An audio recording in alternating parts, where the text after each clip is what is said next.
I finally arrived back at the farmhouse. I'm gonna be working on some electrical, but earlier today, while Zeb was on the roof, I worked on some stuff at the shop and we filmed kind of what a typical day is for us. Yeah, it's gonna be like a hodgepodge mishmash of us needing to get out of town. Yeah.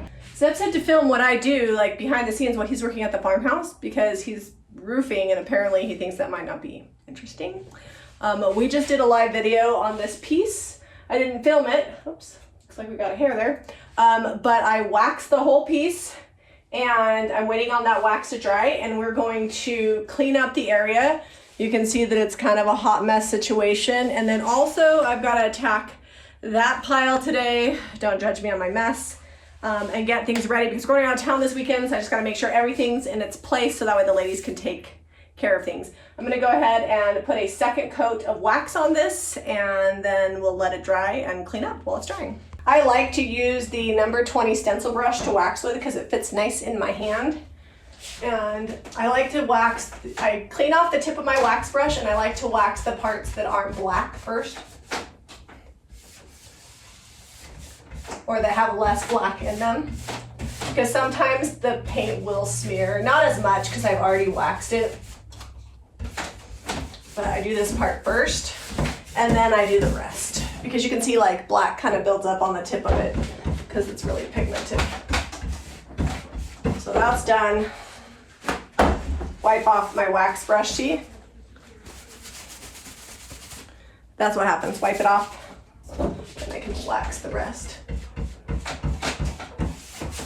without worrying about it because the rust is just all black. And this is a second coat, so we're good. It's splotchy while the wax dries, and once the wax dries, it levels out. Okay, now I gotta wax the top. The tricky part is getting it down with Zeb gone, but that's all right. I got my lady friends here working. They'll help me.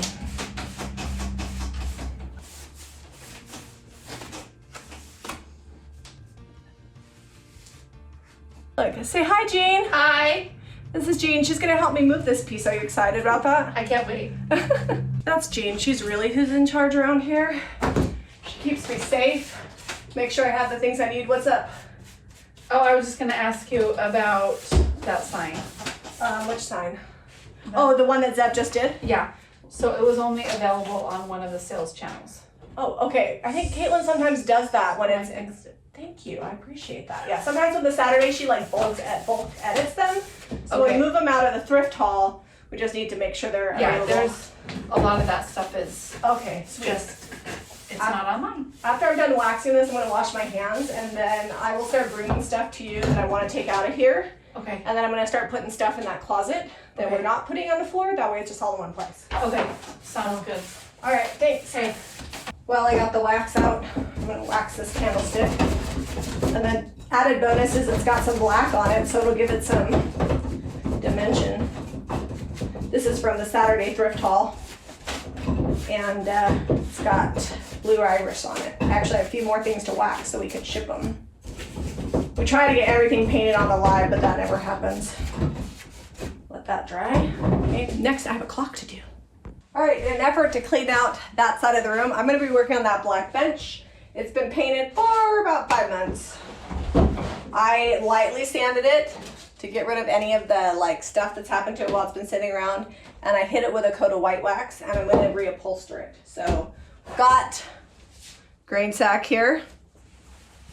One grain sack will do both of these squares, plus I'll have some left over for pillows if I wanna sew them at a later date.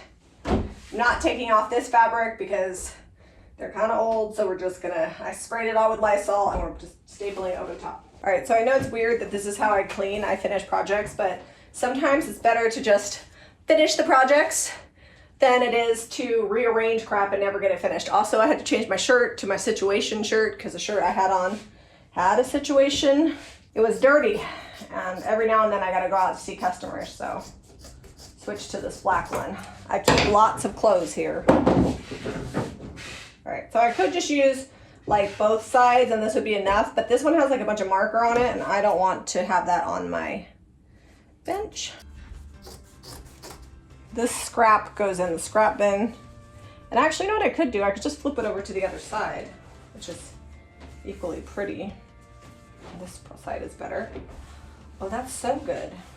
And the marker is just like a little bit. All right, that's what we're gonna do. Problem solved. I'm only using the top of it. So now I'm just gonna make sure that my stripes are like kind of centered. There's no way to get them perfectly centered. I'm gonna cut off this. This will be hard to cut off later. Just want it right along the edge, and then I'll cover that with trim.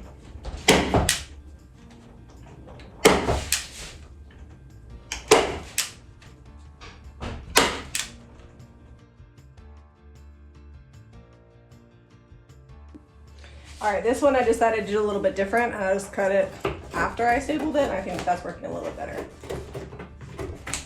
You can really do it either way. I'm gonna put big fat trim on it. You won't be able to see my imperfections. Make sure you're generous and you use plenty of staples. You do not want the fabric coming off. All right, so we are back. I've got my glue gun, high temp, all purpose, heavy duty glue.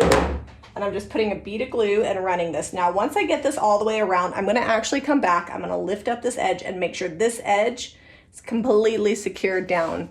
But for the first part, I just put one bead of glue all the way down, and it covers up this nice untidy edge. You can use thinner trim than this, but if you do, just make sure that you're much neater than I am. I'm not neat, so I cover it up and nobody ever has to know. This trim is actually from Hobby Lobby. I don't know if they still carry it. I bought it years ago. When I find a trim I like, I just buy like the whole bolt. I haven't upholstered anything for probably a year. Okay, see what I mean? There's a little piece sticking up here. Rather than leave that sticking up, I just put a little bit of hot glue and I push it down. And now that's nice and neat on that corner. You can see there's like a little lip here where it comes up, and I just make sure there's glue under all of it, and so that way nothing can pull up and pull that fabric up. And then once it's all dry, I come back with little scissors and get any little strings, but that keeps that down nice and tight.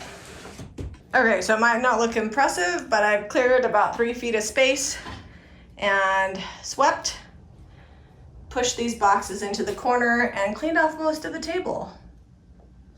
I could probably spend all day in the studio cleaning, but it's time to get the kids from school, so got my project finished and it's going out on the floor.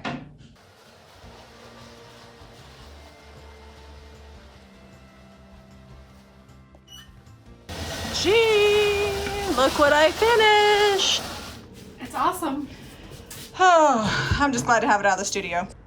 Okay, she's moved to her final resting spot. We've got more of these flour sack, grain sack pillows. We're gonna just put them across the top. I think she looks pretty good. I don't wanna like overstack her because then people won't realize she's a bench. Here, I'll give you a little sneak cheat pan of what we got going on in the shop. We're always bringing out new stuff. If you're interested and you see anything, make sure you're hitting up JamiRayVintageHome.com because all of these smaller items especially are on the website. All right, so this piece is gonna sit overnight. It'll probably get buffed when I get back from St. George. The hardware is waiting right there. And I cleaned up most of my studio space. That's a first for me.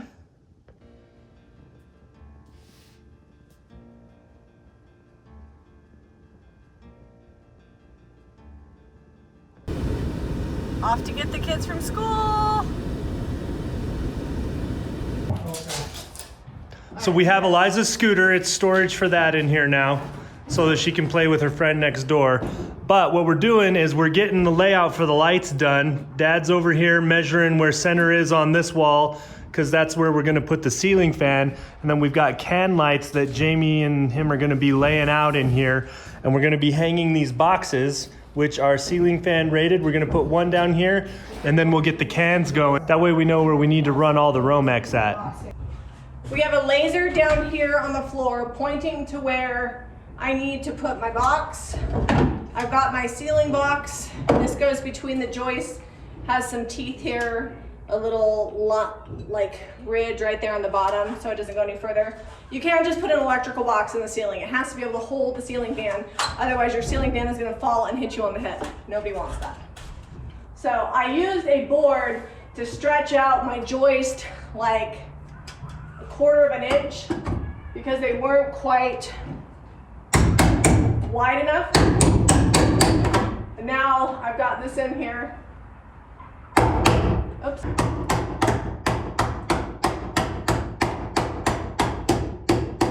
Done.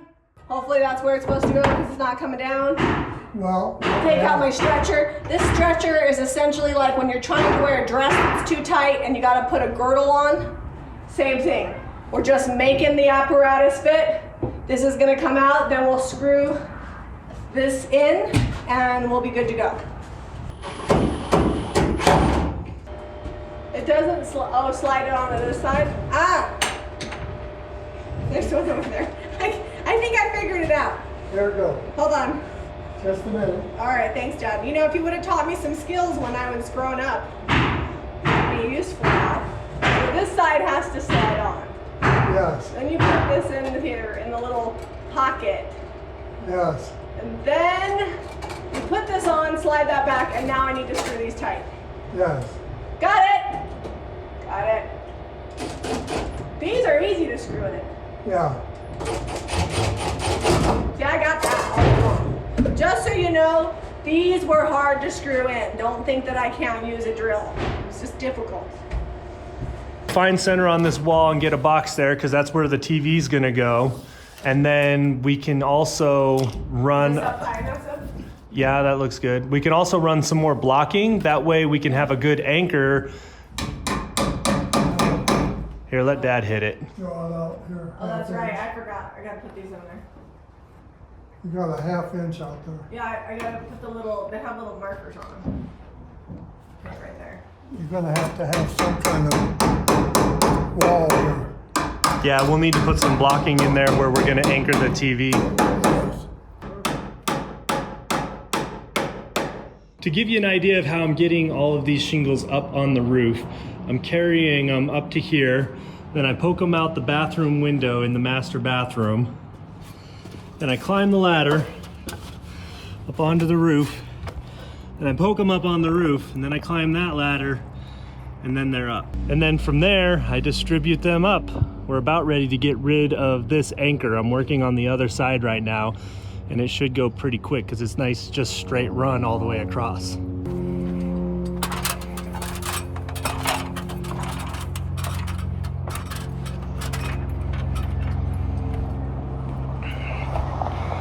Come up here on the short side of the roof, clip into the anchor.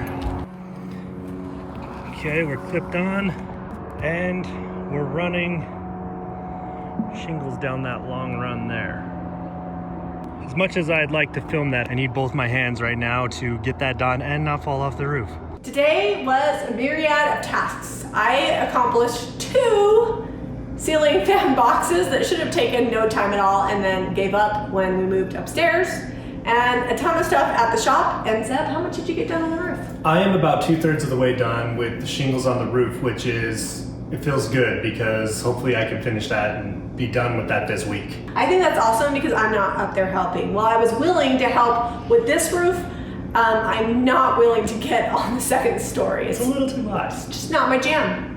Be sure to hit up JamiRayVintage.com for the paint products you saw me use earlier in this video. JamiRayVintageHome.com if you want to purchase any of the home decor or clothing or soap or amazing things we have in the shop. Be sure to give us a thumbs up and subscribe to Jami Ray Vintage for more DIY.